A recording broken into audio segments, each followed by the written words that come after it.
매 7년 끝에는 면제하라. 면제 규례는 이러하니라. 그의 이웃에게 구워준 모든 체주는 그것을 면제하고 그의 이웃에게나 그 형제에게 독촉하지 말지니 이는 여호와를 위하여 면제를 선포하였습니다. 이방에게는 내가 독촉하려니와 내 형제에게 구워준 것은 내 손에서 면제하라.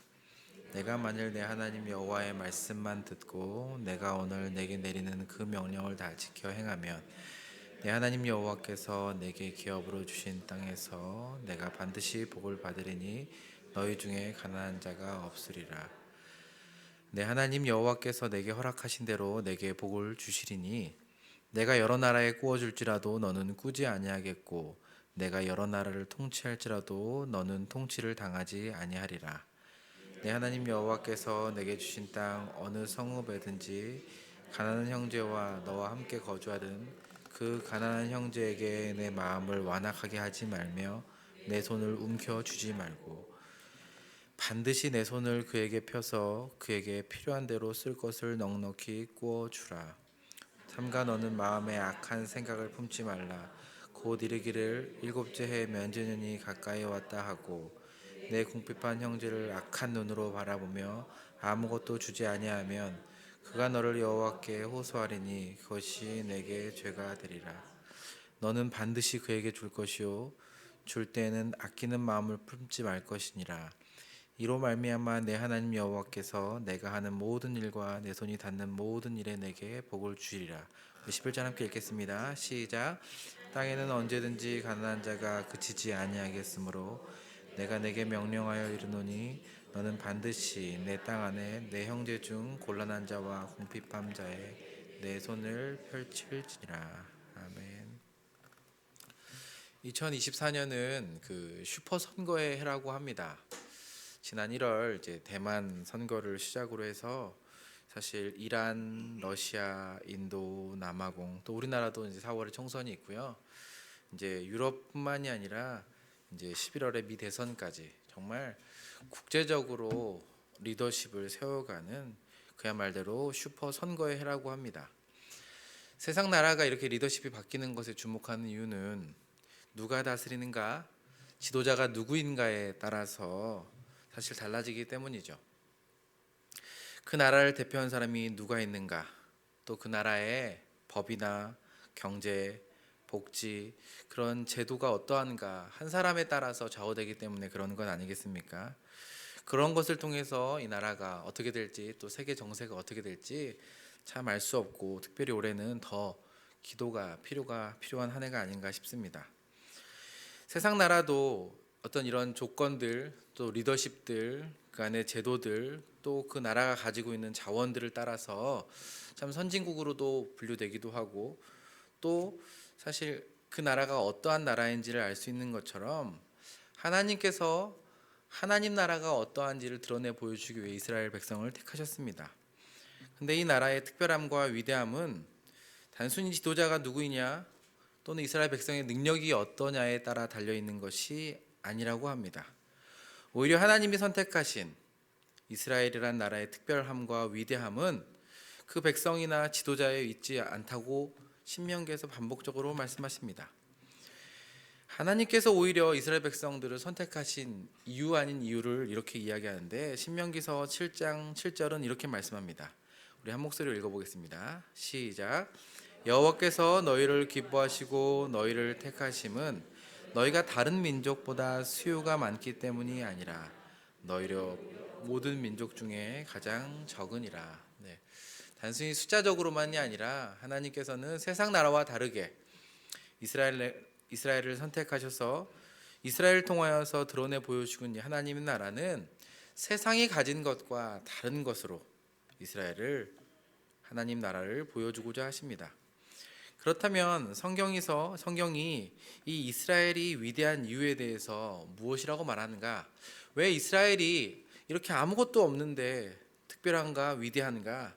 두 가지 이유 때문에 그렇습니다. 먼저는 뭐냐면은 그 나라는 여호와가 함께 하시는 나라이기 때문에 위대하고 특별하다라고 이야기합니다. 출애굽기 33장 보면 범죄한 이스라엘 백성을 향하여서 하나님께서 떠나시겠다라고, 내가 너희와 더 이상 같이 올라가지 않겠다라고 말씀하시는데, 모세가 이렇게 호소하는 장면이 있습니다. 제가 한번 읽어보겠습니다. 출애굽기 33장 16절인데, 나와 주의 백성이 주의 목전에 은총이 입은 줄을 무엇으로 알리이까? 주께서 우리와 함께 행하심으로 나와 주의 백성을 천하 만민 중에 구별하심 아니니까. 그러니까 모세는 이 나라와 민족이 어떤 위대함과 특별함이 있어서가 아니라 바로 여호와께서 함께 하심 때문에 이 나라가 특별하고 구별되고 다른 이방과는 차이가 있다라고 알고 있었습니다. 이스라엘이 독특한 이유는 바로 여호와 하나님께서 그들과 함께 하시기 때문입니다. 두 번째로 이스라엘이 특별한 위대한 이유는 이스라엘에게 주신 율법과 그 율법을 준행함으로 복을 누리게 하셨는데, 그 복이 이방 나라와 것과는 구별되기 때문에 특별합니다. 우리가 사는 나라도 마찬가지고, 이방 나라는 어떻게 그들은 자신이 수고하고 노력으로 증명해내야 되는 나라라면, 이스라엘은 주신 율법과 계명을 순종함으로 복을 받는 나라입니다. 곧 노력해서 애써서 열매로 얻는 것이 아니라 주의 율법을 순종하고 준행함으로 오히려 복을 받는 나라로서 다른 나라와는 구별된 백성으로 특징을 갖게 된다고 말씀합니다. 그래서 우리가 요즘 계속 신명기 묵상하면서 그 율법을 규례를 지키면 복을 주신다고 반복적으로 말씀하지 않습니까? 그러한 다양한 율법 중에서 오늘 우리가 읽은 본문은 면제년에 대해서 말씀해 주십니다. 이는 레위기 25장에 등장하는 안식년, 희년과 함께 7년마다 빚을 탕감받는 제도입니다.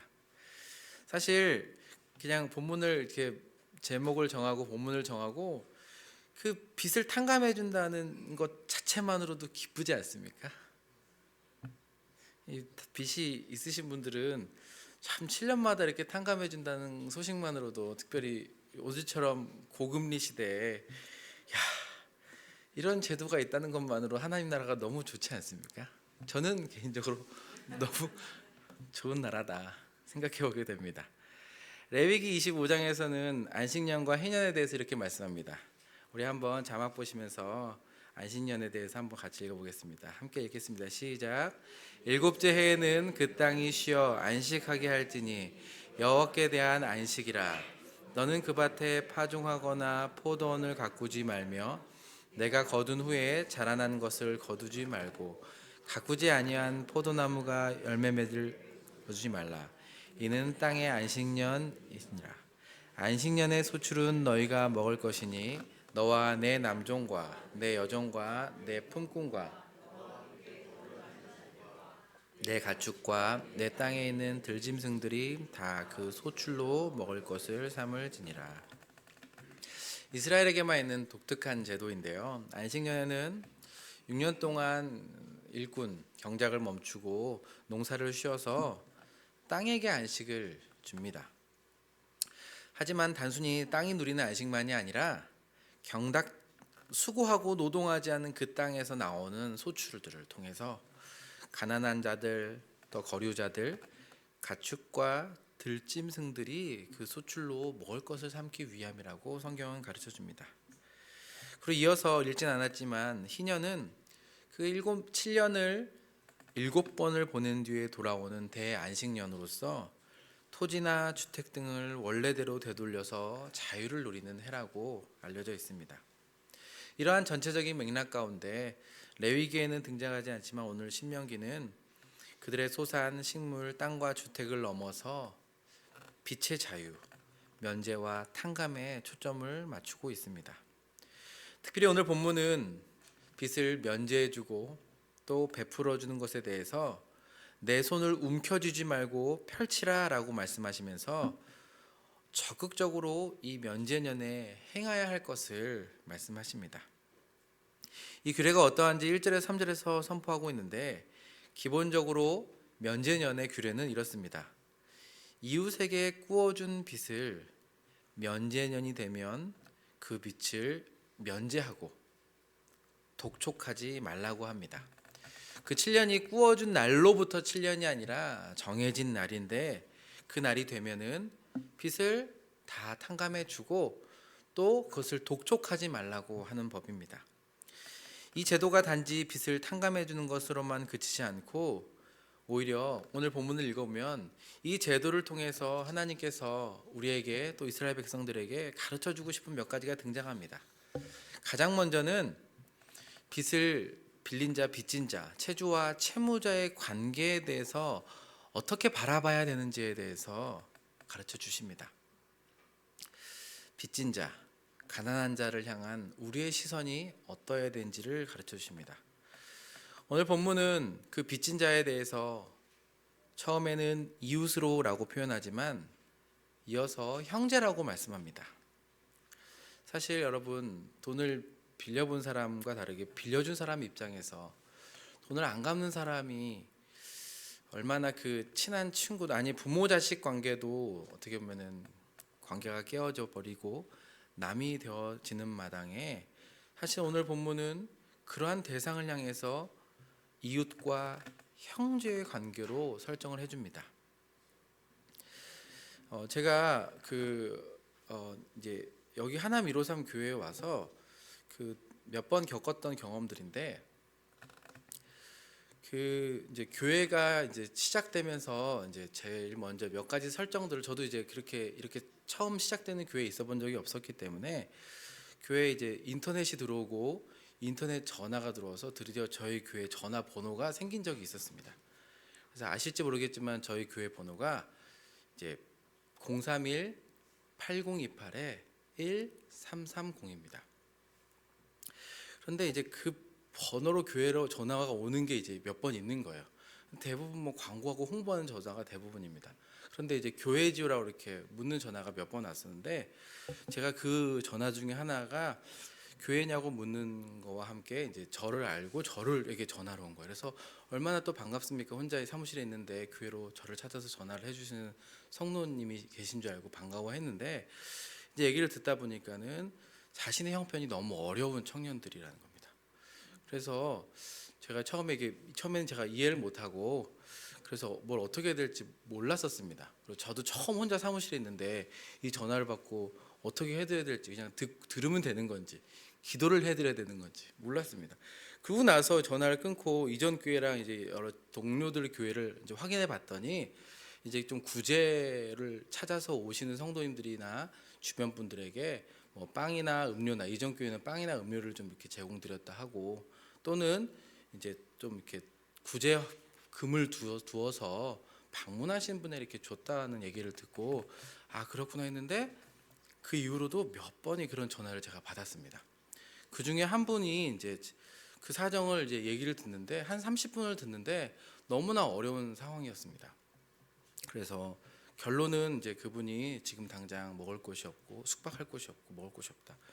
그래서 어떻게 해야 되는가 했을 때 좀 이제 금액을 좀 지원해 주시면은 자기가 좀 이렇게 살아갈 힘을 얻겠다라고. 그래서 이렇게 지원해 줬던 기억이 있습니다. 그렇게 잊고 있었습니다. 그런데 어느 날은 또 제 휴대폰 번호로 전화가 또 오는 겁니다. 근데 이제 그때는 이제 교회 전화로 왔기 때문에 몰랐는데 휴대폰으로 전화 와가지고 그때 지원받았던 그 형제인데라고 또 얘기를 하는 겁니다. 그래서 제가 그 두 번째 전화를 받고 아 이제는 어떻게 되었습니까 했더니만 이제 직장을 구했다고 해서 이제 지방에 있는데 직장을 구했는데 월급이 들어오지 않는다는 겁니다. 그래서 어떻게 해야 될지 저도 이제 몰라서 그러면 무엇이 필요하십니까 했더니 오늘 이제 숙사를 또 숙소와 식사를 제공해서 어려운데 본인이 숙박하고 식사할 수 있는 좀 마련해 주면 좋겠다고. 그래서 알겠습니다 하고 지원을 한 번 더 해줬습니다. 그리고 또 까맣게 잊고 있었습니다. 그런데 작년 말에 다른 번호로 전화가 또 왔습니다. 같은 분이 직장을 그만두게 됐고 전주에 있는데 자기 상황이 어려운 처지를 이렇게 하면서 제가 이제 세 번째 전화를 받으면서 이제 어떤 불편함이 생겼냐면 이분이 어떤 이야기를 해도 그 끝에는 뭔가 금전적인 제공을 해야 될 것 같은 이제 부담감이 생기는 겁니다. 그래서 제가 통화를 하다가 그랬던 기억이 있습니다. 그 이야기를 듣는 것도 너무 좋은데 결국 우리의 대화의 끝이 어떻게 될까요? 이렇게 얘기했던 적이 있습니다.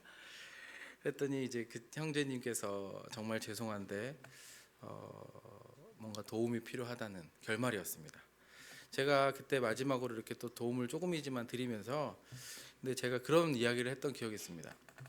그 지금 3번 또는 4번 정도 형제님과 이렇게 통화를 하면서 제가 형제님과의 관계가 물론 도움을 줄 수도 있고 저도 받을 수도 있지만 전화만 오면 내가 뭔가를 도와주지면 안 되면 안 될 것 같은 관계가 돼버린 것 같다. 그래서 내가 그 다음번에 전화를 받게 될지 안 받게 될지 내가 주저하게 될 것 같다.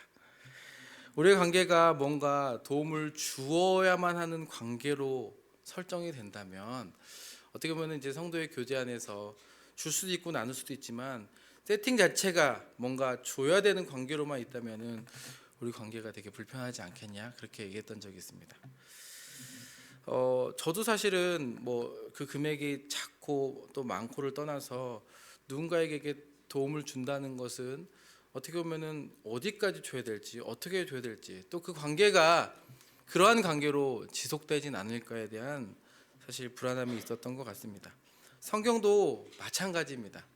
우리가 무언가를 나눌 때 가장 먼저 그들에 대한 우리의 시선에 대해서 오늘 본문은 점검을 해줍니다. 그들이 어떤 이유로 빚을 꾸었는지 어떻게 가난해졌는지 그들이 아무리 우리의 빚을 빌려간 채무자, 빚진 자 또는 나를 불편하게 하는 자이라고 할지라도 그 이전에 우리는 하나님을 함께 섬기는 언약 백성이요 한 가족이 아닌가를 상기시켜 줍니다. 때문에 3절을 보면은 이 언약 밖에 있는 사람들은 이방인이라고 표현하면서 그들에게는 면제하지도 않아도 되고 독촉하는 것이 가능하다라고 말씀합니다.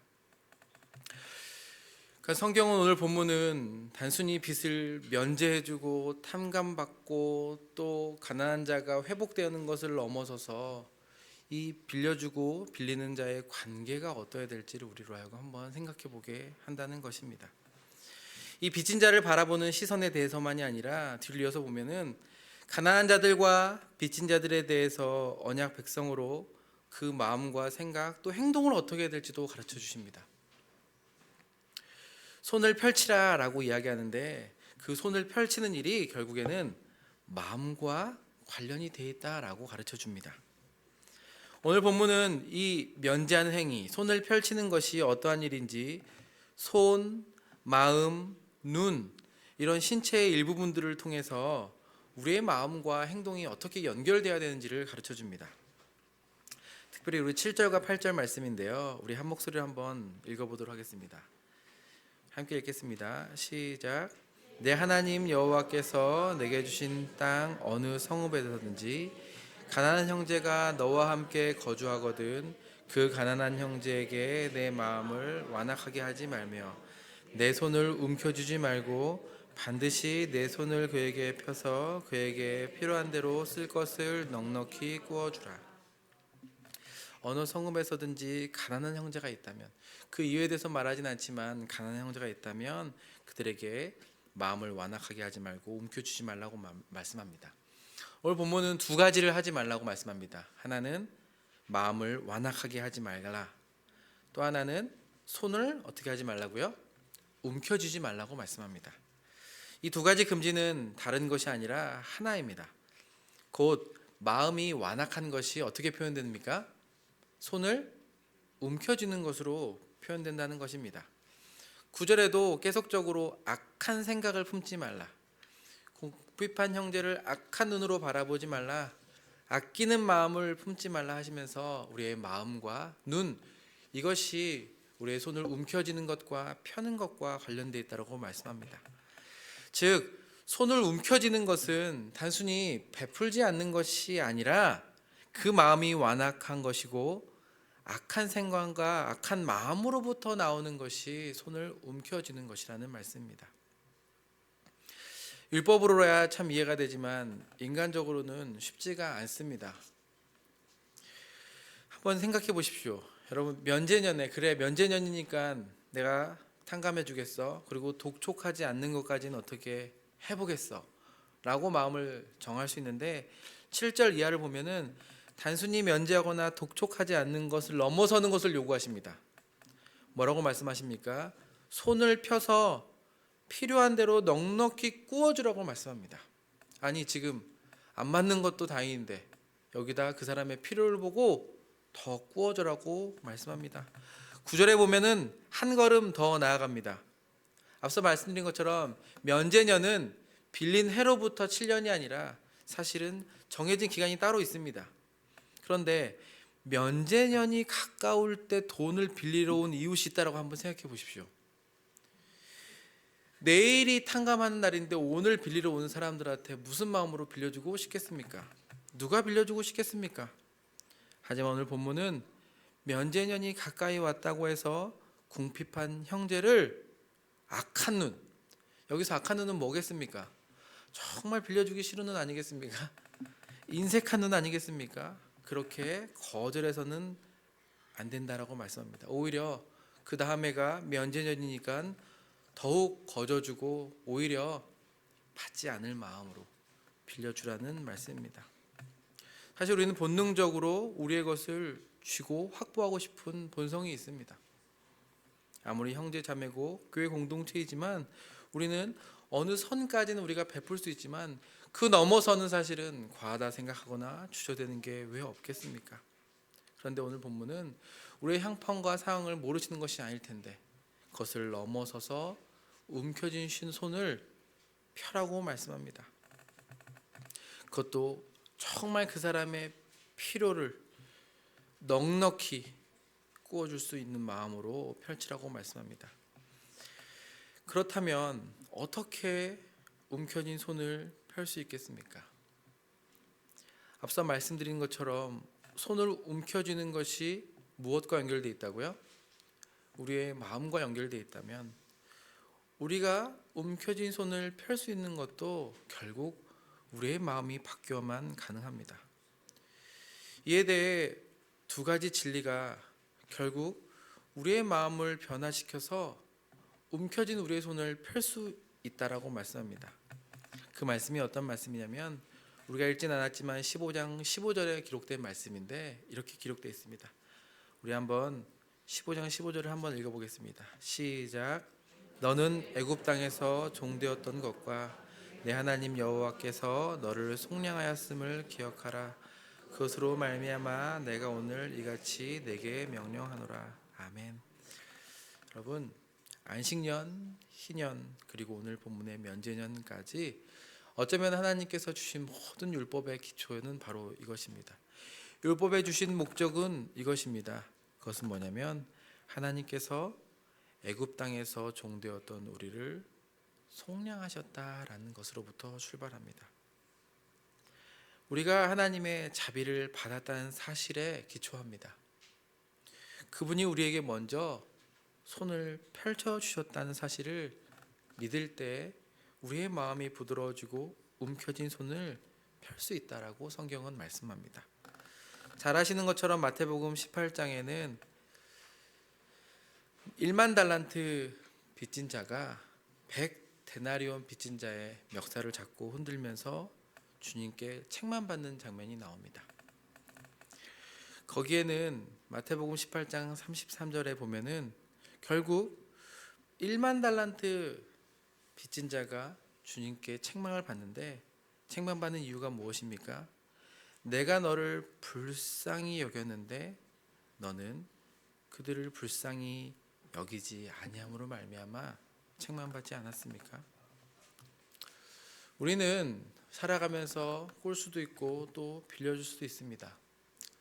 성경이 이야기하는 것처럼 우리가 꾸는 사람이 아니라 빌려주며 사는 삶이 되기를 성경은 권하고 저 역시 우리의 인생이 누군가에게 빌려주는 인생이 되면 좋겠습니다.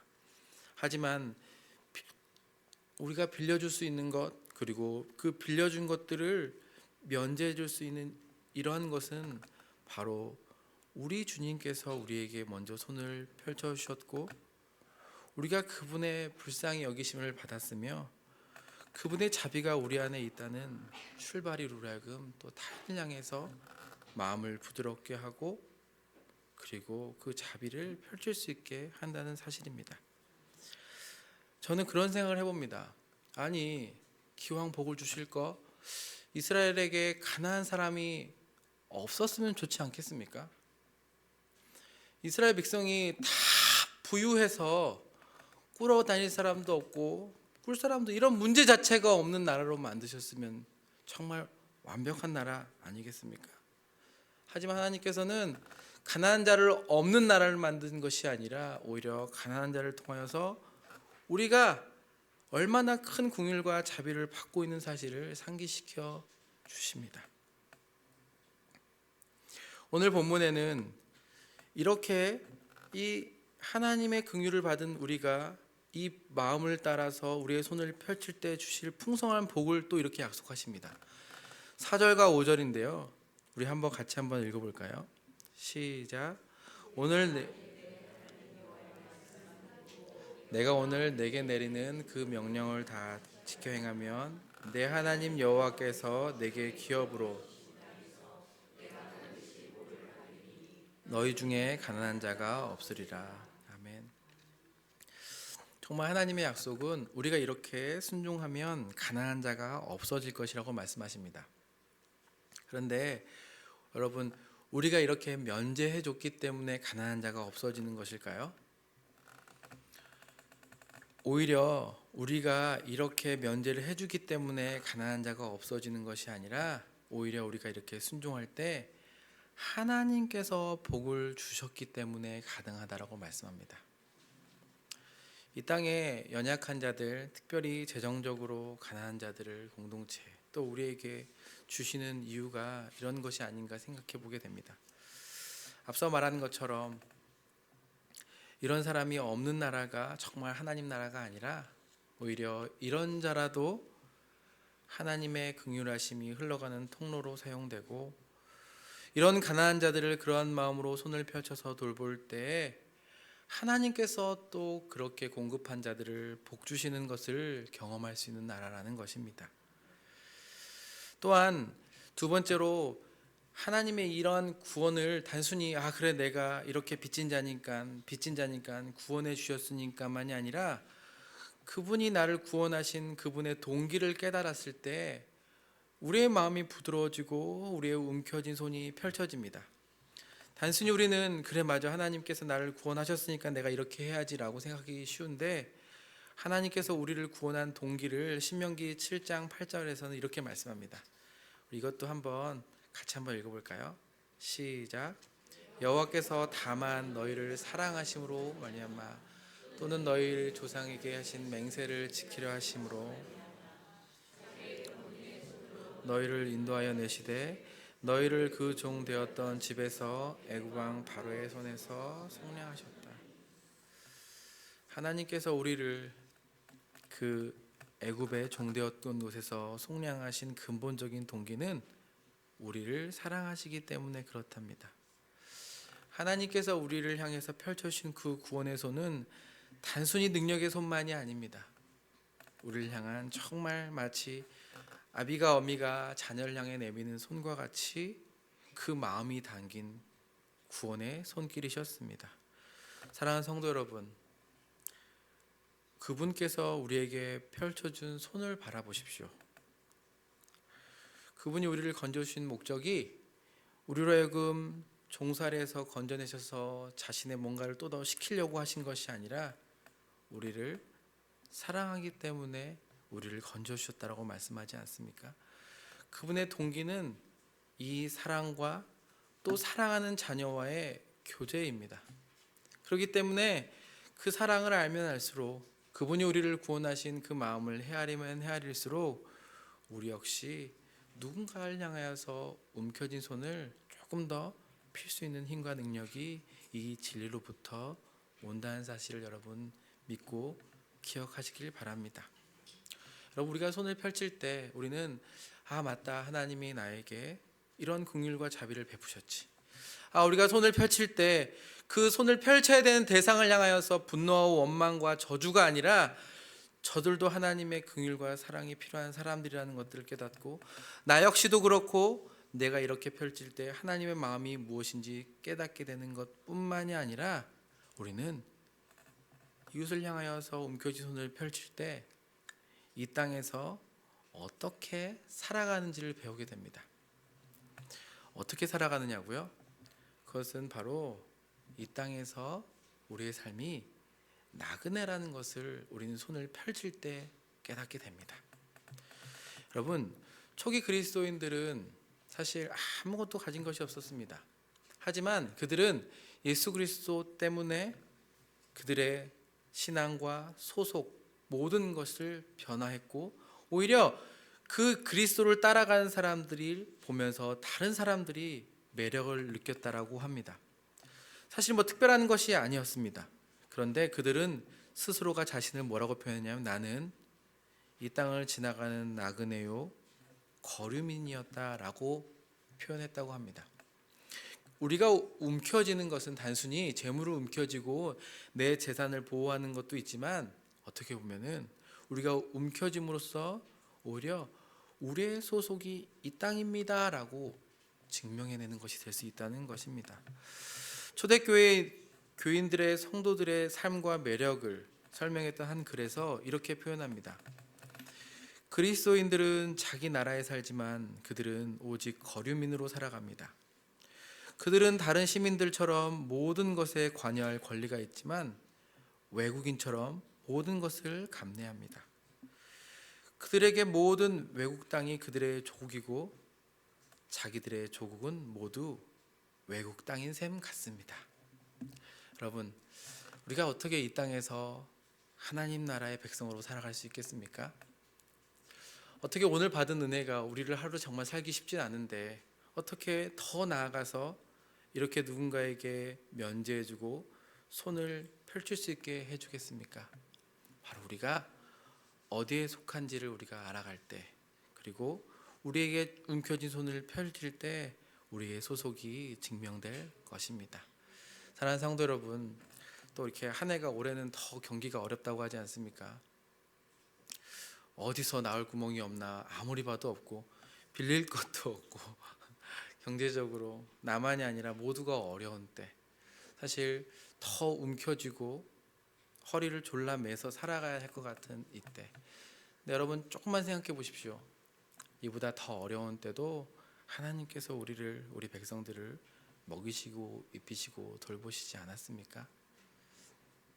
하나님께서 우리에게 베푸신 은혜와 긍휼과 사랑을 기억할 때 또 우리 공동체 안에 우리의 움켜쥔 손을 펼칠 수 있는 용기를 주시길 기도합니다.